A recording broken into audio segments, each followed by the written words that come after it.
Hey, you! Do you want to make fast music that is political, violent, and humorous while making your parents dig their foreheads deep in their paws out of shame? Yeah. Then grindcore is the genre for you, you fucking weirdo. Grindcore is a subgenre of metal that's a combination of extreme metal and hardcore punk. It takes the combination of anarcho-punk's lyrics and death metal's speed and sound to create a blend of fast-paced, hard-hitting songs that end faster than your parents' patience. Grindcore bands usually keep their songs short and punchy. The genre is designed to be noisy, loud, and inaudible that became part of the anti-music scene, or in this case, anti-pop. The genre was popularized by British bands like Napalm Death and Extreme Noise Terror. The background for these bands were that they looked up bands who played fast and said, okay, we're gonna deliberately write something that is faster than them. And then they did that. What a motivated bunch. I can't even get out of bed most days. Hey, yeah. But wait, there's also the American grindcore scene. They did not only take inspiration from the British scene, but also from thrash metal, death metal, and crossover thrash. With notable bands like Terrorizer, Brutal Truth, and Anal Cunt. Yes, that's a real band. The edge is real here. Anal Cunt also used a lot more vulgar and dark humor in their songs. They also kept the length of their songs really short. Most of their songs barely go over a minute, and because of that, they wrote over 300 songs. Without a bass player, you could get a lot more done. Fun fact, Napalm Death has the Guinness World Record of world's shortest song. Was that it? Yep, basically. Back in the day, grindcore's popularity was gained through tape trading. Ask your edgy relatives. Today you send shady links to strangers online. Yay. But now grindcore is split into multiple subgenres. Each one focuses more on either the core side or writing catchy, brutal riffs. We'll get to those in the future. But now we're gonna focus on the pure, political, satirical, and raw grindcore. Lube up, cause much like Daddy, it's gonna be short and unsatisfying. Are you ready, Timmy? Great! Now let's look at grindcore and see what we need. The two most common musical elements in grindcore are distorted guitars and the blast beat. The blast beat is basically playing the kick, snare, and cymbal of your choice as fast as possible. The blast beat was invented by Blasticus Peterson, who tried playing drums twice as fast. He didn't, he played 4 times as fast. What a loser. In short, a blast beat is basically a D beat sped out twice. You got the normal beat, speed that up. You got the D beat, the Slayer beat. You speed that up, but that's the blast beat. Can you do an extra tone speed? God help me. The guitar and bass is given a fuck ton of distortion to the point where it's almost not audible of what notes you're playing. Most bands try to strike a balance with their distortion, but if we make it too weak, it sounds like pop music. And we don't want to make pop music, do we? Crank that shit up! Now, for how to play the guitar. Use a lot of power chords, maybe some tremolo, but mostly down picking on those chords. Plain drop tuning for easy mode. As for bass players, unless you have speedy fingers or can actually please your girlfriend at night, you probably want to play with a pick. Yes, it's an insult to all the bass players who can actually play. Just remember that 1, there are not that many, and 2, you're in a grindcore band. As for the vocals, growling is the most popular choice. Whether it's Napalm Death or Anal Cunts. What matters is that you unleash that angry old grandma who went off at the wrong bus stop.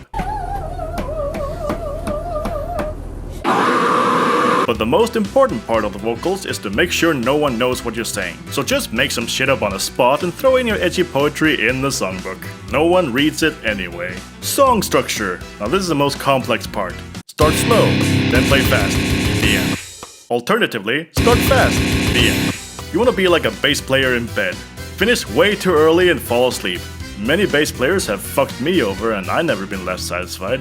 Now for the album cover. What you need is a magazine with your least favorite politician, start cutting it out and create a little photo collage. Make sure to add a lot of ironic branding. Hell, do it with friends, it's a fun activity for everyone. But that's only if you want to be an edgy political band. For the rest of you that just want to make something grotesque and horrid similar to Anal Cunt, kidnap your local newspaper artist to draw something overly ridiculous. Hey, got any new art?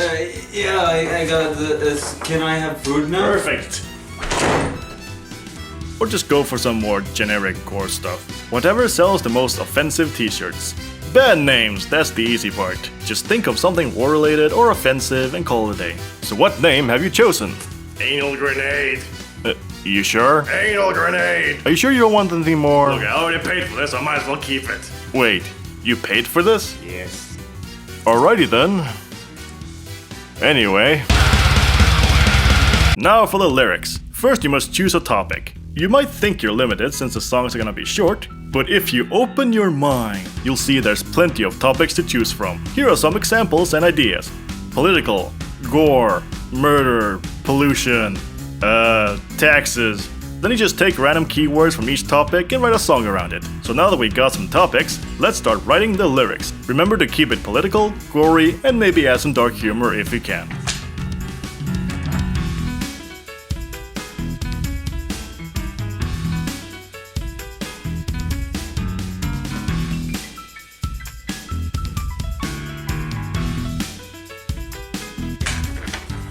Oh, you're done? Oh, good job! A song with decent rhyming, structure, and words rhythmically. I see you chose to write about an unspecified modern politician misusing his people and slaughterhouse imagery. Very nice. Just a problem.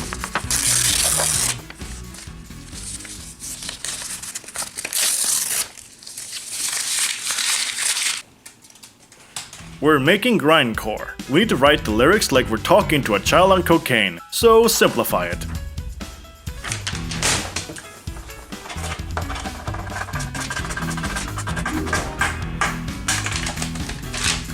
Now let's see. Now it barely rhymes, the second verse doesn't make any sense, and seems like the joke is forced in. Perfect! And now let's record some grindcore. In a nutshell, what you're gonna need is a guitar with a fuck ton of distortion, a drummer on cocaine, a bassist that can't play more than one note, a vocalist who stubbed his toe, and no sense of quality. Sadly, I don't have any friends that I know how to sing or play, Oh, that's fair. so we're gonna use software. Set your project to 190 BPM or higher. If it's slower, then you're making pop music. Load up your drum minion and guitar and VST. On the drum MIDI, place a kick, snare, and cymbal of your choice, then move one of them on the offbeat. And then you just copy-paste for a few seconds. Make variations by just switching the cymbal. On your guitar VST, add a high gain amp and turn up the knobs just a little bit. And then add a distortion pedal and just turn that up a bit.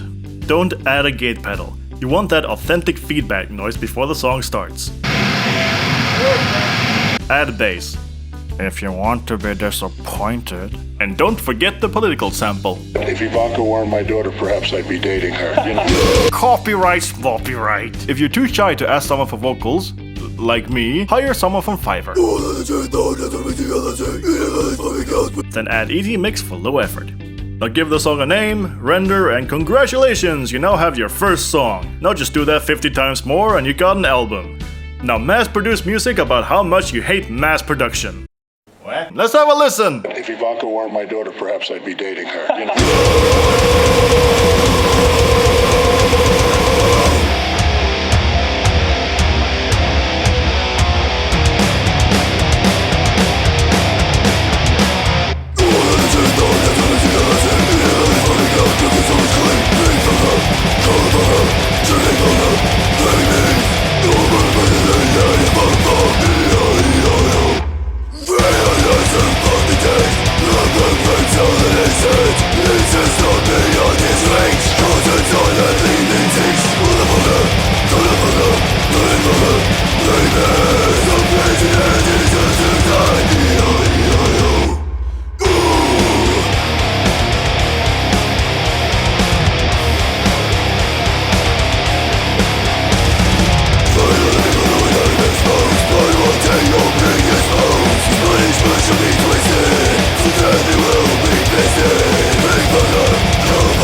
Congratulations! You now know how to write a decent grindcore song. You won't be unique in a genre filled with mass production, but hey, at least you learned something. Remember to share your work with as many people as you can, even if you don't know them.